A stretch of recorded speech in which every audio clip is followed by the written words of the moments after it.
चाहे जितना दुख पड़े प्यारे, किसी से मत कहो, किसी से मत, चुपचाप मौन होकर सह जाओ। तुम्हारा स्वामी विधान करके तुम्हें दुख भेजा है तो बहुत बड़ा उसमें कोई सुख है। वो मंगल भवन है, तुम्हारा मंगल होने नहीं दे सकता। दिखाई दे सकता है कि अब अमंगल हो गया हमारा, अमुक अमुक अमुक, कुछ नहीं। धैर्य पूर्वक अपने मार्ग में सीधे चलते रहो। उसका विधान आया है, वो दुखद हो या सुखद, सुखद है तो हर्षित मत हो, दुखद है तो शोकित मत हो, आगे बढ़ो। देखो ये अध्यात्म है, ये कमर कस लो कि इस जन्म में मुझे इस भव समुद्र से पार होना ही है। ये जो कमजोर दिल के होते हैं ना, अनुकूलता जहां मिली तो बोले जब से हमने भक्ति शुरू की सब काम चकाचक बन रहे। ये भक्ति का फल नहीं है, भूल मत करना। ये तुम्हारे सुकृत चल रहे हैं इसलिए है। और जिस दिन दुष्कृत का फल आएगा उस दिन भक्ति करते हुए भी कदम रखना मुश्किल हो जाएगा, पग पग पर तुम्हें दुख मिलेगा। इस सिद्धांत को समझ लीजिए तो कभी आप निराश नहीं होंगे, शूरवीर होकर आगे बढ़ते रहेंगे। जो हमारी भक्ति नई फसल है और इस फसल की जो आनंद वृत्ति है वो भगवदानंद है, ज्ञानानंद है, अखंडानंद है, प्रेमानंद है। वो ये भोगानंद नहीं है, विषयानंद नहीं कि भगवान की बड़ी कृपा जो चाहो वो भोग मिल गए। ये सुकृतों के फल है। ये सुकृत और दुष्कृत दोनों को यही नष्ट कर दो और निकल चलो भगवान की परम धाम में, जहां नित्य सेवा सुख का आनंद सहचर्या ले रही है। श्रीपाद कह रहे संतर्जयस ताड़यन, कोई मुझे बहुत डांटे भर्त्सना करे और ताड़यन पिटाई भी कर दे, मुझे कुछ कभी शिकायत नहीं करनी प्रभु से। देख रहे हैं ना, वो उन्होंने विधान किया है ना कि इसको पीटो, तो हम चुपचाप पीट लेंगे, किसी से नहीं कहना। रहीमन मन की मन व्यथा रखिए मन में गोए, सुनिठ ले हैं लोग सब बांटने। इसीलिए असंगो हम, असंग किससे कहें अपने दुख सुख की बात। अपना दिल तो दिलवर को दे दिया, जो बीते सो दिल तो उनके पास हो, तो जाने दुख सुख की बात, हम क्या जाने, हम तो बस आपके हैं। मौन, अपने विषय में न सुख की बात करे न दुख की, मौन। बात करे तो प्रभु की करे, नहीं तो मौन। मान लीजिए अगर ये मौन आप धारण कर लेंगे तो निकल जाएंगे माया से, नहीं तो किसी की निंदा कर देंगे, किसी का ऐसा कटु वचन बोल देंगे, परुख वचन बोल देंगे, भजन छीन हो जाएगा, भजन करने की वृत्ति नष्ट हो जाएगी। सैकड़ों लोगों के प्रश्न है कि पहले भजन अच्छा होता था अब नहीं होता। उसमें दो बातें होती है, एक तो भजन की ऐसी भूख बढ़ गई है कि अब उतने भजन से नहीं और भजन होना चाहिए। ये उत्तम महापुरुषों की कृपा पात्र भक्तों की वृत्ति होती है। और एक होता है कि आपसे वैष्णव अपराध बन गया, कुसंग हो गया, इस कारण से ऐसा। अगर आपके हृदय में कोई दोष वृत्ति नहीं हो, फिर भजन में ऐसा लगता है कि मेरे से बहुत कम भजन होता है, वैसा भजन नहीं होता जैसा होना। ऐसा बड़े बड़े महापुरुषों को भी अनुभव होता है। ये कोई निंदनीय बात नहीं है, वंदनीय बात है। पर वास्तविक यदि भजन नहीं हो रहा है, वास्तविक यदि आपका रुक गया है आनंद, तो आप ढूंढ लीजिए आपका भोजन गलत है, आपका संग गलत है, आपने कोई वैष्णव निंदा की है। बस यही कारण है, यही खोज लेना, यही सुधार कर लेना। किसी से क्षमा याचना की जरूरत नहीं, अंदर देखो और आचार्य गुरु से प्रार्थना करो, सब ठीक हो जाएगा। बड़े कृपालु हैं, जिन्होंने अपराधी मुझ जैसे को घसीटा तो अब अपराध बन जाएगा तो थोड़ी छोड़ देंगे वो। विश्वास कीजिए, उन्हीं से प्रार्थना कीजिए, नाथ यदि आपको अपराध मोचन कराना है तो भेज दीजिए मुझे उसके पास, या उसको बुला दीजिए, मैं पैर पकड़ लूं, हाथ जोड़ लूं यदि अपराध बन गया है। और यदि आप चाहें तो आप क्षमा कर दें, आगे से सावधान रहेंगे। बड़े कृपालु हैं प्रभु, क्षमा कर देते। भजन की वृत्ति को रुकना ये सहन मत कीजिए। समय नहीं है कि आज नहीं तो कल भजन चल पड़ेगा, नहीं, तुरंत वाचिक में आ जाइए, तुरंत वाणियों का गायन कीजिए, नाम कीर्तन कीजिए, ढूंढिए अपराध क्या बना जो आंतरिक हमारा भजन रुक गया, और प्रभु से प्रार्थना करके उसको चलवाइए। वो बड़े कृपालु है, क्षमा कर देंगे। अगर आपने प्रगट में किसी का अपराध किया और वो उपस्थित हो तो जाओ, उनके चरण पकड़ो, उनसे प्रार्थना करो। भजन का रुकना सहन मत करो। बहुत कठिन है भजन करके भगवत प्राप्ति करना। वो हमारे अंदर सरलता पूर्वक भजन चल रहा है, उसको बचाओ। किसी की निंदा मत करना, किसी की अवहेलना मत करना। तुम्हारी कोई निंदा करे, तुम्हारी अवहेलना करे, सह जाना। कह रहे हैं इसमें कह रहे संतर्जय ताड़यन बंधनन, यदि वो कहीं मुझे बांध दे मैं बंधना में स्वीकार कर लूंगा। ऐसा भक्तों को कोई बांधता है क्या? हां बांध देते हैं। तितिक्ष ब्राह्मण की कथा में पढ़िए, उसको बांध दिया। एक सखी बहुत भजनानंदी थी, उसके परिवार के लोग रोज उसे पीटते थे और उसे बांध देते थे। सखूबाई नाम उसका सखी का था। एक सखी बहुत नागरीदास जी के संग में रहकर भजन की वृत्ति उच्च कोटि की सीखी थी, भागमती बाई। उनके पति ही उनके ऊपर सैया लगाकर नई नवीन रानी के साथ बैठते हुए सब पिटाई करते, इतना कष्ट देते, पर वो उच्च कोटि की ऐसी महान भक्ता, परम सिद्ध बरसाने के जो वास करने वाले अपने नागरीदास जी थे, हरिवंश महाप्रभु के शरणागत, उनके सत्संग से ऐसी उच्च कोटि की दशा प्राप्त हुई, उसे कोई फर्क नहीं पड़ा। उसके कष्ट देने के लिए उसके ऊपर सैया लगाते, राजा थे, और नवीन रानी के साथ उसके ऊपर बैठते, उपद्रव करते, मारते पीटते, लेकिन वो सम रहती। संतर्जयस ताड़यन बंधनन, शांत, वो देख रहा है, बस तुमको यही सोचना, वो देख रहा है, मेरा स्वामी देख रहा है। वो देखते हुए मौन है ना, वो चाह रहा है ना, तो तेरा किया मीठा लागे, बस बात समझ लो। इतना तो बहुत बड़ी वस्तु प्राप्त होगी, बहुत बड़ी। एक मिट्टी जब कुम्हार को अर्पित हो जाती है तो पीट पीट कर एक छोटा राई भर भी दाना नहीं रहने देता, क्योंकि राई भर भी अगर दाना रहा वहीं से मटकी फूट जाएगी, राई भर भी अहंकार रहा वहीं से भक्ति रस निकल जाएगा। पीट पीट के उसको एकदम बराबर, फिर भी चैन नहीं, जल डाल के रौंदा, फिर भी चैन नहीं, हाथों से मल कर अपने अनुसार बनाया, फिर चाक पे चढ़ाया, जो चाहा आकार दिया, सूर्य के ताप में तपाया, फिर उसको दहकते हुए आवे के बीच में रख के पकाया, फिर उसमें रस रखने लायक क्षमता आ गई उस मिट्टी में। ऐसे ही हम जब संत महापुरुषों को, श्री भगवान को समर्पित होते हैं तो ये सब होगा। रस रखने लायक हृदय तभी होता है जब आवे में तपता है, इसलिए तैयार रहो। तभी नागरीदास जी ने कहा, बड़ो ही कठिन है भजन ढिग डरिबो। एक सूरवीर योद्धा की तरह जैसे उसके अंग घाव से युक्त होते हैं, वो कदम पीछे नहीं आगे ही बढ़ाता है, ऐसे भजनानंदी चाहिए। चाहे मुझे चोर कहा जाए, पतित कहा जाए, गाली दिया जाए, मुझे मारा जाए, बांध लिया जाए, तो भी मैं भगवान पर दोषारोपण नहीं करूंगा।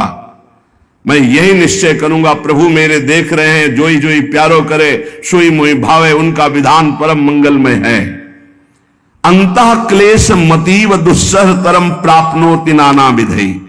मुझे अंदर से भी बहुत पीड़ा दी जाए, काम पीड़ा, क्रोध पीड़ा, लोभ, बाहर से तो ये दिया जाए और अंदर से भी ये दिया जाए, तो भी हे प्रिया जो आपसे नहीं कहूंगा। प्रेम में कभी शिकवा शिकायत नहीं होती, ना इष्ट से और अपने प्रीतम के विधान से दिए हुए कष्ट को हम दूसरे से कह दें। धिक्कार हमारी प्रीति को, प्रीतम सहावे और मैं दूसरे से शिकायत करूं? नहीं, हर विधान आपका सहो। प्रेम है मस्ती का, लज्जू पंजू ऐसे काम नहीं है इनके। जो देखते हैं पैर धर के अगर गर्म लगा तो हटा लेंगे, मत रखना गर्म ही गर्म है। और छाती मजबूत करके कि आग पे चलूंगा, तो पैर रखोगे तो चंदन हो जाएगा आग में भी। पूरे जीवन की बात कह रहा हूं, पूरे जीवन की। सोचो उस समय जब 13 वर्ष की अवस्था है और घर से निकले थे, कोई साथी नहीं है, कोई समझाने वाला नहीं, और आज इतना जीवन हो गया इसी यार के सहारे हुआ है।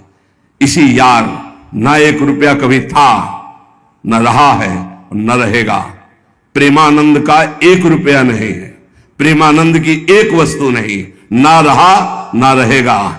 हां, प्रेमानंद की सब वस्तुएं हैं, ना होते हुए भी पूरा विश्व मेरा। क्यों? प्रेमानंद भगवान का है, भगवदानंद को प्रेमानंद कहते। वही संपत्ति जीवन भर एक ही साथी रहा है, और हे नाथ ऐसी कृपा करना अब दूसरा साथी बने ना। अब आओ तो मृत्यु रूप में ही आओ, और किसी रूप में मत आना। साथी हो तो आपका साथ हो, सर्वहरण करने वालों में मैं मृत्यु हूं, बस उस रूप का इंतजार है। आओ उस रूप में और समेट लो अपनी लीला।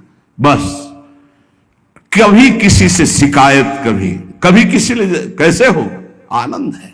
नहीं सुना है किडनी खराब है तो सुना ही होगा, कोई दुख नहीं, कोई दुख नहीं। वर्तमान दुख वर्तमान के आनंद से बहुत छोटा है। क्या दुख है, स्वामी के द्वारा दिया हो। ये आप हमारी प्रार्थना मान लीजिए, इस मार्ग में चलने पर जो दुख मिले कभी किसी से कहना नहीं, नहीं तो प्रीति में कलंक लग जाएगा, वो तुम्हें प्रभु से हटा देगा। नहीं, रहीमन मन की मन व्यथा रखिए मन में गोए, सुनिठ लई है लोग सब बाट न लिए। ये भगवत मार्ग शूरवीरों का मार्ग, कभी अपनी अंतर व्यथा को किसी से मत कहो। जीवन में अगर कोई हमें कष्ट दे रहा है तो हमारा कर्म है, ना कि कोई व्यक्ति। ये बिल्कुल सिद्धांत तक चर्चा समझ लो। वही व्यक्ति जो मुझे द्वेष करता, वही व्यक्ति जो मुझे कष्ट और दंड देता, वही व्यक्ति प्रणाम करके छाती से लगाकर आंसुओं की धारा से अभिषिक्त किया, तो वो व्यक्ति था या कर्म? जब कर्म भोग हो गया तो वही हृदय से लगा के अश्रुधारा से क्षमा कीजिए, बहुत ऐसा ऐसा। नहीं नहीं, आप तो बड़ी कृपा की। व्यक्ति कभी कष्ट नहीं देता, मेरा कर्म उसके ऊपर सवार होकर मुझे दंड देता, इसलिए मैं किससे कहूं?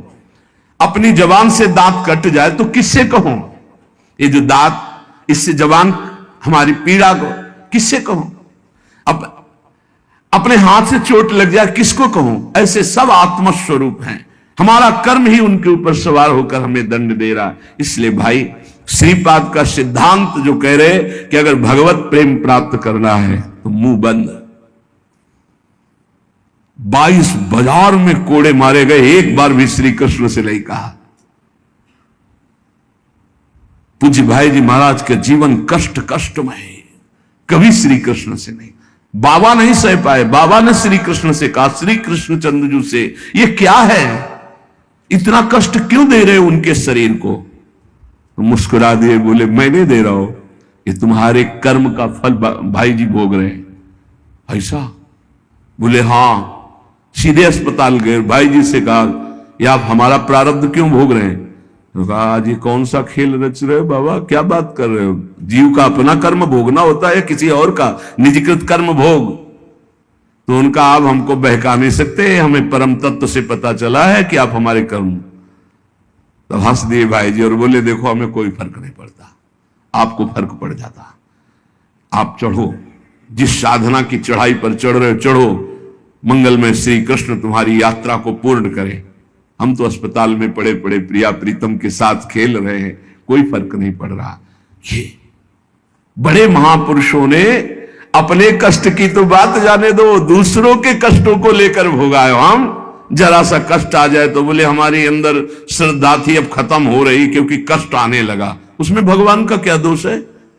वो तो बड़े कृपालु हैं कि ऐसे पापात्मा होने पर भी मुझे महात्माओं का संग दिया, धाम का वास दे रहे, नाम जपवा रहे। अब हमारे पूर्व प्रारब्ध हमें कष्ट दे रहे हैं, इस समय भी वो हमें दुलार कर रहे हैं। जीव समझता नहीं, केवल दोषारोपण भगवान और भगवत मार्ग पर कर देता है। इसलिए उपासक को अंतः क्लेशमति व दुस्सहतरम, ये जो आप काम क्रोध से जल रहे हो ना, ये तपस्या है, इसका बहुत बड़ा लाभ मिलेगा।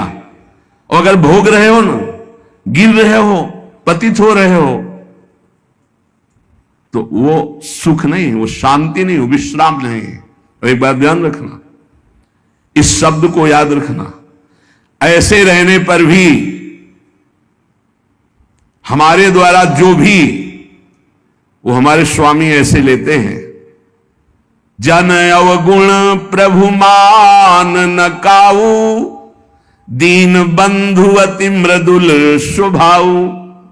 कल शाम के पूज्य परमहंस राम मंगलदास जी की वाणी का चिंतन हो रहा था, उसमें कह रहे कि जो 30 मिनट भगवान नाम कीर्तन कर लेता, मेरी बात पर विश्वास रखना हो, उसको भगवत प्राप्ति होगी।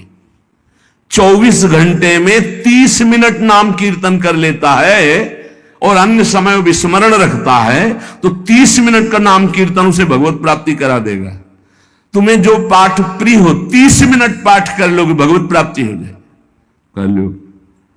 और बहुत पहुंचे हुए महापुरुष जिनके चरणों में अपार श्रद्धा है, आप लोग तो रात दिन लगे, आपको भगवत प्राप्ति नहीं होगी। चूक हो जाएगी तो जन अवगुण प्रभु मान न काऊ, दीन बंधुवती मृदुल स्वभाव। अग्नि की ज्वाला के समीप रुई का पहाड़ कितनी देर टिकेगा, कितनी देर टिकेगा, उसके ताप में झुलस जाएगा। ये अग्नि की ज्वाला है भगवान नाम कीर्तन, भगवत यश गुणगान। तो जैसे किसी को लगे कि वो नाम जब भी करता है वो रुचि पूर्वक पाप करता है, असंभव। नाम जापक रुचि पूर्वक पाप कर ही नहीं सकता, उसका हृदय जलेगा। पक्का आप जप करके देख लीजिए, आप जप कीजिए नाम, और फिर आपसे पाप जब बनेगा तो आप फिर हालत अपनी देख लीजिएगा, बार बार हृदय जलेगा, नहीं नहीं नहीं।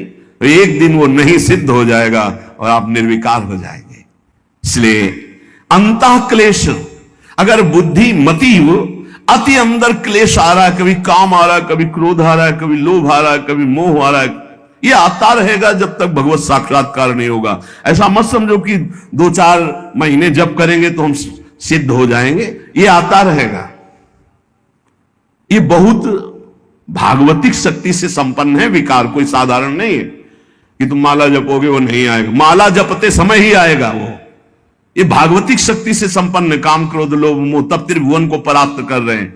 ये भगवान के पावर से शक्तिमान है। तुम्हारा अहंकार जब गलित हो जाएगा तो इनका आना ही बंद हो जाएगा। जब तक अहंकार रहेगा तब तक ये आते रहेंगे। तो जो तुम्हारे अंदर जलन हो रही, मत कहो किसी से, सह जाओ, यही तपस्या हो जाएगी, यही भगवान की प्राप्ति का हेतु हो जाएगा। प्रभु के लिए थोड़ा कष्ट सहकर आप आगे बढ़कर देखिए वो कितना आपको प्यार देते हैं। यही कष्ट सहना है, आंतरिक विकारों को सहना, बाहरी प्रहारों को सहना, कभी किसी से ना कहना, ये भक्तों का स्वभाव। मौन, इसीलिए वाणी से मौन, कुछ ना बोलना। हमने एक संत भगवान को देखा, 22-23 वर्ष पहले वृंदावन में कच्चा मार्ग था, एक बोरा रखते थे ऐसे, पागलों जैसा भेष था। तो जब रात्रि के 11 बजे वापस यमुना किनारे से प्रसाद पाके यमुना किनारे गए, यमुना किनारे से जब लौटते थे तो उनको देखते थे अकेले वो बैठे रहते थे। उनकी मुद्रा देख के लगता था भगवदानंद में डूबे हुए हैं। नजदीक बैठे, बोरा उठाया, चल दिया। अमित पीछा छोड़ने वाले थे नहीं, पीछे तो उनका क्या बात है, क्यों पीछे हो? अब संत वेश हमारा भी तो मर्यादा से ही बोलेंगे। वो कुछ नहीं, केवल जानना चाहते हैं आपको। तो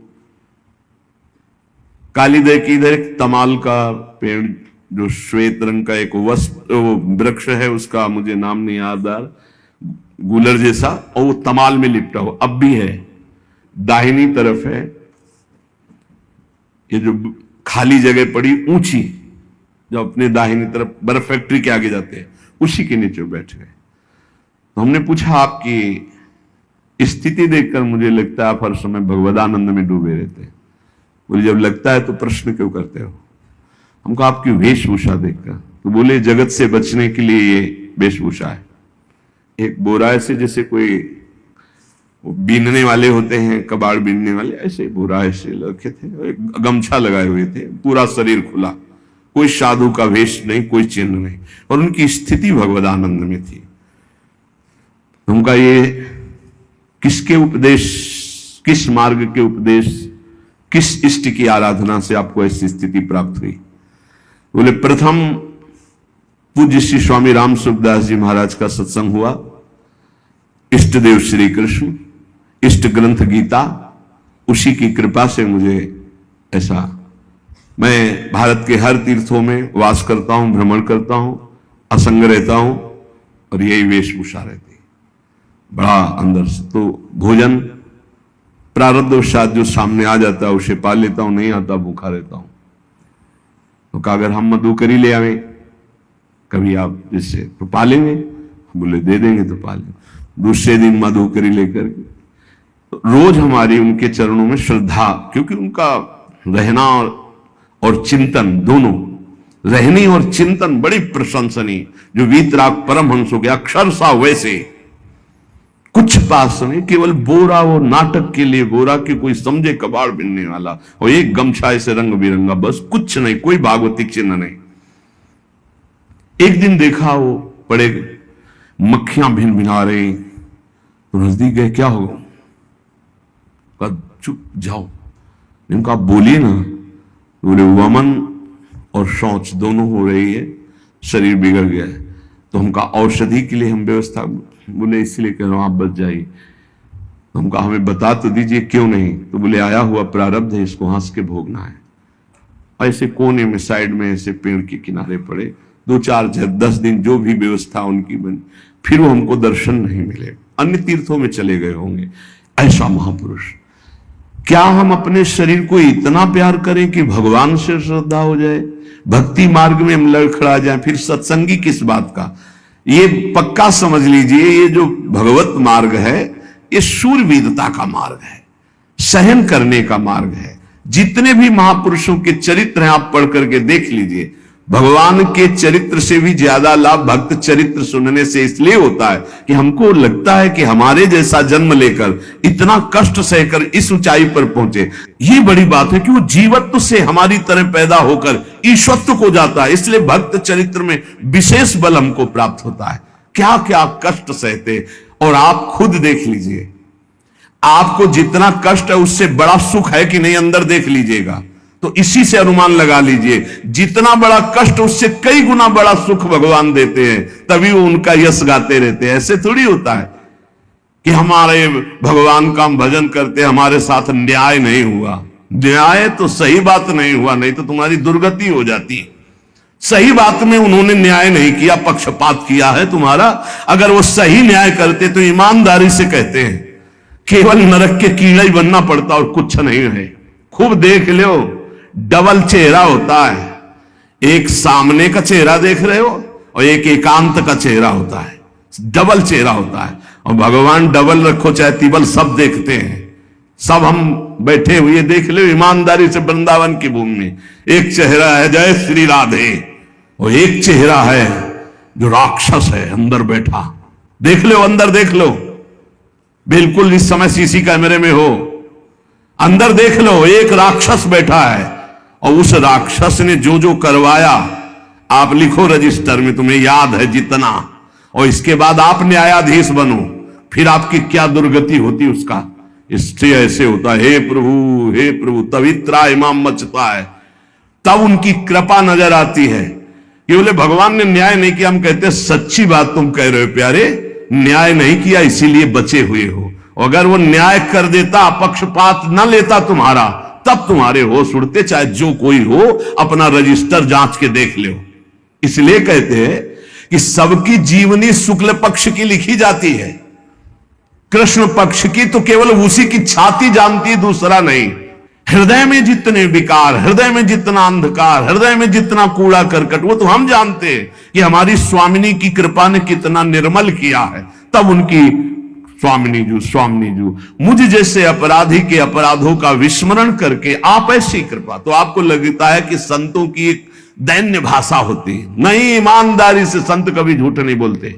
जैसे कह रहे कि मौसम कौन कुटिल खलकामी, तो अंतर यह होता है कि आंख में जैसे थोड़ा पड़े तो बहुत बुरा लगता है, और पीठ में इतना बड़ा तिनका चला जाए तो कुछ समझ में नहीं आता। संतों का हृदय आंख जैसा होता है, थोड़ी सी भी गलती में हाय हाय मच जाता है। धिक्कार है तुम्हारे जीवन को, अपने को तुम क्या समझते हो, क्या है तुम्हारे अंदर विचार। और जो मलिन अंतःकरण वाला था, भारी भारी पाप करके भी उसको पश्चाताप नहीं होता। संत जनों को एक पाप की जरा सी वृत्ति की आभास स्फुरना, वो पूरा पाप नजर आने लगता है उनको, क्योंकि इतना निर्मल हृदय होता है। तो सच्ची कहते हैं कि जैसे घोड़ों की लगाम पकड़े हुए श्री कृष्ण अर्जुन की बैठे हैं, ऐसे अपने भक्तों की लगाम पकड़कर बैठ जाते हैं, तो यात्रा अध्यात्म की ऊंचाई की चलती, किसी की सामर्थ्य नहीं। इसलिए सब भक्त ऐसे तो आपको मिलेंगे। जहां सामर्थ्य की बात है वहां केवल श्री भगवान की कृपा है। इसलिए बाहर की पीड़ा और अंतर की पीड़ा अपने प्रीतम के द्वारा दी हुई मानकर सह जाओ, तो आगे प्रीतम तुम्हारा स्वागत करने के लिए खड़े, पक्का समझ लेना, पक्का। और वो देंगे ये पीड़ा, क्यों देंगे? इसी पीड़ा में पता चलता है कि तुम्हारे मन की सुई किधर जा रही है। प्रताप राय जी महाभागवत थे, बड़ा चरित्र है। उनके यहां एक व्यापार चलता था कुल परंपरा से कि आपको अगर रुपए की जरूरत है तो आप अपना स्वर्ण आभूषण या कुछ रख जाइए गिरवी और रुपया ले जाइए, और ब्याज से तो रुपया दे जाइए, अपने मूल गिरवी ले जाइए जो रख के गए हो। यही उनकी कुल परंपरा से था। तो उसी के आधार पर वो कुल परंपरागत कर्म कर रहे थे। निरंतर नाम जब भगवत आराधन में मगन। अब नाम जब भगवत आराधना और ईमानदारी से कार्य, तो बड़ा सब खूब धन संपत्ति, बहुत आनंद, और भक्तजनों के खूब भोजन होते, भंडारे होते। तो जो चिढ़ने वाले जलने वाले लोग हैं वो जलते थे कि करता तो ये कुछ है नहीं, खूब जय जय मच रही है चारों तरफ, इसको नष्ट किया जाए। ये किसने बीज बोया? अरे बोले दुष्ट स्वभाव ने। नहीं नहीं नहीं नहीं, भगवान ने। किनको हुस्काया? डंडे को। क्यों? अब झंडा फहराओ मेरे भक्त के यश का। उनके हृदय में जलन हुई। वहां का काजी और मिल गए 3 लोग, और उन्होंने कहा कि इसको नष्ट किया जाए। बोले बस आप सहयोग दो, नष्ट तो पक्का। बोले कैसे? बोले प्लान तो सब हमारा बन गया है। अब झोली में कंकड़ भरे, और प्रताप राय जी बेटी का ब्याह है, 10,000 मुद्रा चाहिए। बोले गिरवी? बोले है, स्वर्ण मुद्राएं। अब वो इतने ईमानदार, विश्वास, बोले बॉक्स रखा रहता है, उसी में रख दो, दस्तखत करो, 10,000 रुपए लो, ब्याज से दे जाना, अपना ले जाना। थोड़ी देर बाद दूसरा आया ऐसे, फिर तीसरा आया, वो तो उनका व्यापारी था। 5 दिन बाद वापस आया और काम बन गया, ब्याज सहित ये रुपए लो, हमारा आभूषण वापस करो। बोले जहां रख गए थे वैसे उठा लो। बाक्स से उठाया ऐसे। अरे देखो कितना नाटक करता है, माला जपता है, भगत बनता है, हमारे स्वर्ण आभूषण हटाकर कंकड़ पत्थर भर दिए। अब लोग तो आश्चर्यचकित हो रहे थे कि ये भगत जी तो ऐसे है नहीं। इतने में दूसरा आया, उसने भी वही नाटक शुरू। तीसरा आया, उस अब तो पक्का हो गया कि पाखंड करता है। लोगों की श्रद्धा को कपूर कहा गया है। कपूर ऐसे बाहर रखो ना तो उड़ जाता है ना, ऐसे ही श्रद्धा है। अगर उसको आप मजबूती, विश्वास की मजबूती में नहीं रखोगे तो श्रद्धा उड़ जाएगी। अब तो सब कहने लगे कि प्रताप राय तो बहुत ही पाखंडी निकला। अब हाहाकार मच गया। इसके बाद काजी, वो तो सब मिले हुए थे, काजी ने बादशाह के सामने बात पेश की। काजी के इशारे से बादशाह ने हुक्म दिया इनको बंदी बना लिया जाए, सारी संपत्ति जब्त कर ली जाए।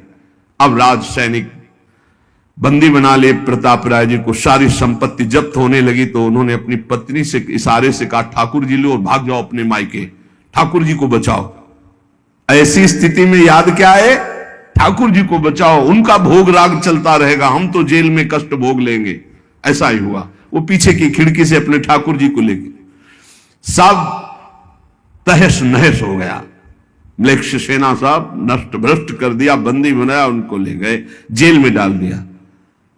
कुछ लोगों ने कहा कि महाराज अभी ठाकुर जी अष्ट धातु के हैं, बहुत महंगे हैं, उनकी पत्नी इसीलिए लेके भाग गई है।